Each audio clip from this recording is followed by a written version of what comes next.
Assalomu alaykum, hurmatli kanalimizning ashaddiy obunachilari, akalar, ukalar, YouTube chorva qo'yish qozlari. Mana bunday toza, yirik, hisori, arashan, so'liq ishqozlari.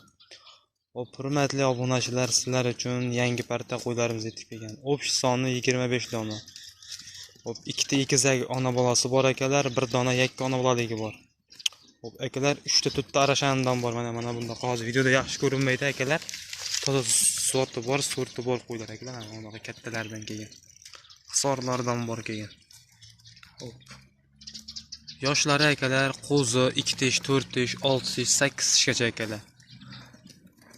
Ikkita egizak ona bolamiz bor dedim akalar. Ikkalasini ham bolalari qo'chqor sog'liqda. Hammasi bo'ylari 85-80 atrofidagi qo'ylar. Akalar mana kimga qanaqasidan kerak bo'lsa telefon qo'yasida yem boplari ham bor.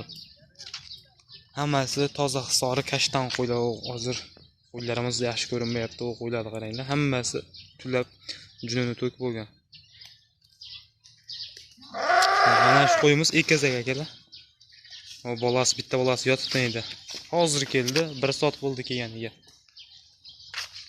Mana qo'ylarimiz o'tlayapti. Mana yakka bolalik akalar, buni bolasi qo'chiq sovliq olgan shekilda, qo'chqorni sovliqni shaqat. Mana qo'ydi qaranglar, toza hisori qo'zi, sovliq. Yani ikkinchi egizagimiz mayda yotibdi. O'zida charchovi bor. Yani ikkita bolasi, keyin narigi egizak bolasi ham yotibdi akalar. Xudo xolsa kimga ma'qul kelsa, kimga qanaqasidan kelsa telefon qiladi, telefonda ekranda qoldirib ketaman. Kanalimga obuna bo'lib qo'yishingizdan chiqmasin.